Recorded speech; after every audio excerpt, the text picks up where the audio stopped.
As nossas Bíblias na primeira carta do apóstolo João, no capítulo 2.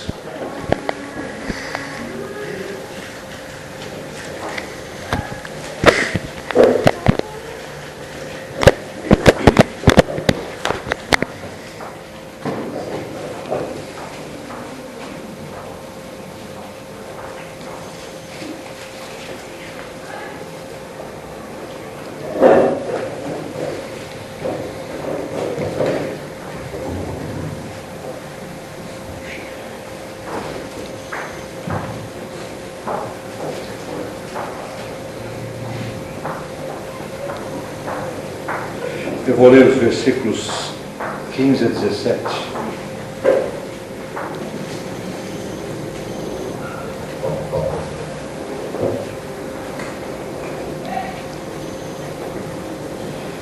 Não ameis o mundo, nem o que no mundo há. Se alguém ama o mundo, o amor do Pai não está nele. Porque tudo que há no mundo, a concupiscência da carne, a concupiscência dos olhos e a soberba da vida não é do Pai, mas do mundo. E o mundo passa e a sua concupiscência, mas aquele que faz a vontade de Deus permanece para sempre. Que Deus abençoe sua palavra nos corações. Os irmãos podem ser sentados.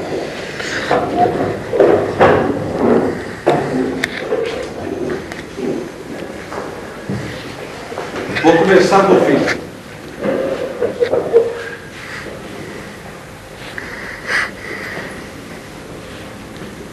Diz o versículo 17 que o mundo passa. E é assim que nós vemos na história do mundo, na história da humanidade. Eu mesmo tenho essa experiência de ver as mudanças em todas as áreas.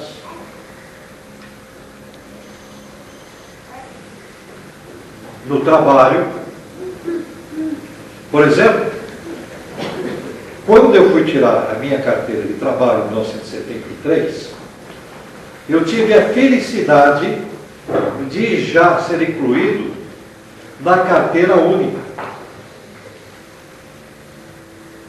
Eu ainda era menor de idade, né? Tinha 17 anos. Porque os que eram menores, eles tinham que tirar a carteira de trabalho de pessoa de menor idade. Acho que o irmão deve lembrar. Você tirou a carteira de menor, já tirou a carteira única. Então eu já pude ver a diferença. Meus colegas mais velhos, eles quando fizeram 18 anos tiveram que tirar a carteira de maior. Eu tirei uma só. Faz muito tempo. Eu já peguei essa mudança. Como peguei a mudança também do fundo de garantia, porque eu me lembro, naquele tempo ainda muita gente fazia contratos com o sistema antigo.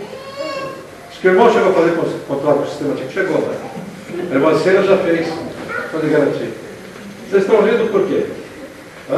Estão me chamando o irmão de velho? Tu vem aqui.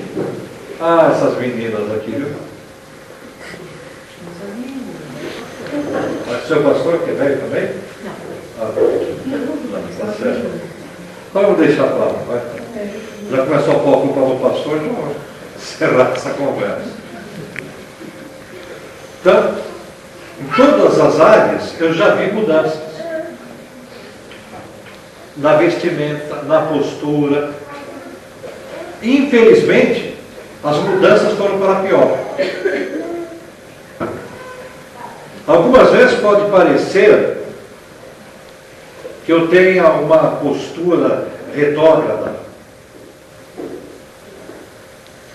Quando eu digo que a tecnologia não melhorou a vida do ser humano.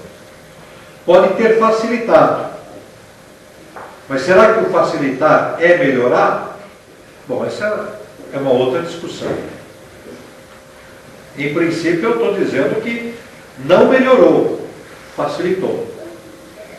Se eu fosse enveredar por esse caminho, veja, por exemplo, o problema da obesidade nos países mais tecnológicos. O sedentarismo, porque tudo é fácil, né? É outra mudança que eu vi, né? Quando eu era menino, você tinha que ir à televisão para mudar de canal, para aumentar o volume, para fazer os ajustes, né? Hoje você deita no sofá, pega o controle remoto e ajusta tudo. Aliás, hoje existe um monte de controles remotos, né? Por uma série de coisas, né? Por ar-condicionado. E naquele tempo, quando eu era menino, era uma raridade, né? Você abre a janela, acende a luz, é tudo pelo controle remoto, né? Às vezes nem precisa, né? Porque as casas atualmente informatizadas, né? Você fala uma senha, né? Por exemplo, luz, e a luz acende, certo? Né? Você fala apaga, ela apaga. Tem alguns robôs também que podem trazer tudo para você. Dependendo de como é o conjunto de móveis da casa, né, há robôs que limpam a casa, arrumam todas as coisas. Quer dizer, a pessoa pode fazer poucas coisas. Facilitou, mas só que isso tem levado essa geração a ser uma geração muito frouxa, muito mole. Daí uma série de problemas, né? Mas eu não quero entrar por esse caminho. O que eu estou dizendo é que as mudanças, a meu ver, não foram para melhor. Mas o meu ponto aqui é que o mundo passa. As coisas modificam. Um dia eu estava andando com meu tio, eu devia ter meus 12 anos, 13 anos, e eu não sei o que nós vamos fazer lá no centro aqui de São Paulo, e passando pelo Vale do Anhangabaú, ele me contou que ele tinha visto a construção ou a canalização do riacho Anhangabaú que tinha lá. Eu não sabia, até aquela época. Aquele dia eu fiquei sabendo. Então ele me contou como é que foi feito, né? Só faltou ele me dizer o nome dos trabalhadores que estavam ali. Mudou geograficamente também a cidade e as ruas. Me lembro quando eu mudei para o Bom Retiro, estava sendo canalizado o Tamanduateí. Né? E eles tinham alargado, né, e asfaltado a Avenida do Estado, que eu acho que não ia até aquele ponto, né? Porque tinha ponte pequena. Também viu aumentar a Marginal, vi aumentar a Radial Leste. Mudou. Agora, eu sei, pelo que meu pai dizia, que meu tio dizia, minha avó dizia, e sei pelos livros de história, que a cidade já foi bem diferente do que é hoje. Para não ir tão longe, né, quando eu comecei o trabalho aqui, que deu origem a esta igreja, aqui não era asfaltado. Eu sei que muitos daqui estavam presentes, né, seu Pedro, né? Já morava com o seu Pedro mora aqui há quanto tempo? 20 anos, né? Então, mas tem tempo não era asfaltado quando eu vim aqui. Na verdade é um pouquinho mais, né? Foi em 87, né? Comecei o trabalho com reunião de oração. Lá na rua do Irmão Retiro não era, né? Não era para pegar ônibus para ir lá para o Bom Retiro. Eu tinha que ir atravessando tudo por aí. Tinha a favela dos Santinês. Uma vez eu vi um sujeito ser assassinado lá na padaria Robertina. Agora, quando nós vamos indo para trás, nós vemos que está sempre havendo mudanças. Mudanças na maneira de se vestir, na maneira de usar o cabelo. Não só agora. Essa é a história do mundo. Mudanças e mudanças. Dizem os especialistas que os continentes, em algum tempo passado, estavam unidos, né? Eles dão o nome de Pangeia, a união de todos os continentes, né? Se vocês tiverem um atlas antigo em casa, que vocês possam recortar, recortem os continentes e vejam que eles se encaixam. Então, o nome que eles dão para isso é Pangeia. É claro que tem outras versões, né? Eu achei interessante, acho que o canal Band News que apresentava uma outra formação da Pangeia, né? Que eu acho que é uma loucura, mas tem quem pense daquele jeito, né? Então, até isso mudou. Os idiomas mudaram. Para falar na mudança, né, que eu vivenciei, né?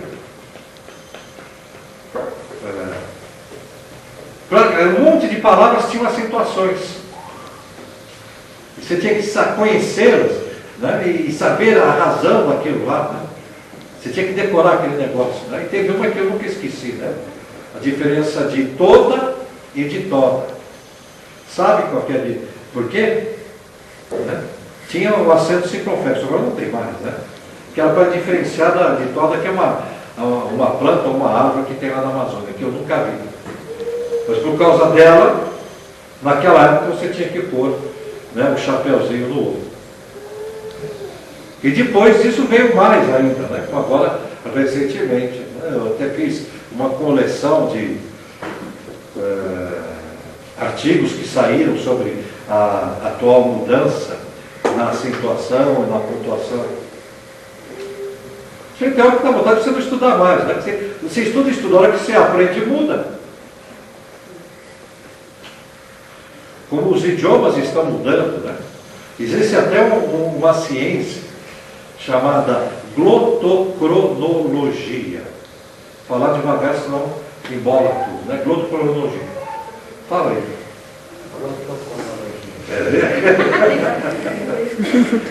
Você gosta de aprender, né?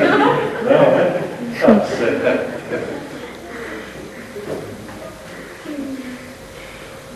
Essa é a ciência que estuda a história da formação dos idiomas para dizer quando foi que eles surgiram. E eles têm por base um período de mais ou menos 600 anos para que de um idioma se forme outro idioma.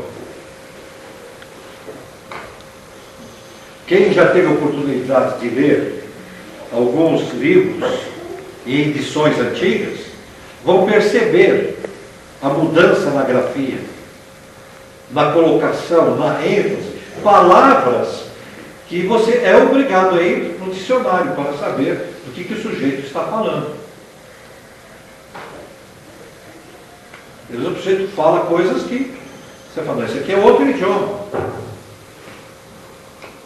Com a maneira hoje de falar é diferente da maneira que minha avó falava, que eu me lembro. O que os jovens falam, está sempre surgindo, né? Tanto gírias como palavras, ou a mudança do sentido de palavras, né? Se você no tempo da minha avó chamasse alguém de excepcional, a pessoa iria lhe agredir, porque era uma ofensa. Que naquele tempo excepcional era retardado. Hoje chamar alguém de excepcional, né, é um elogio. Quer dizer que a pessoa é formidável, é sensacional, e assim tantas outras mudanças, né, que não é esse o meu tema. Estou dizendo que o mundo passa. E aqui tem uma conotação escatológica. Um dia, todos esses sistemas nossos deixarão de existir.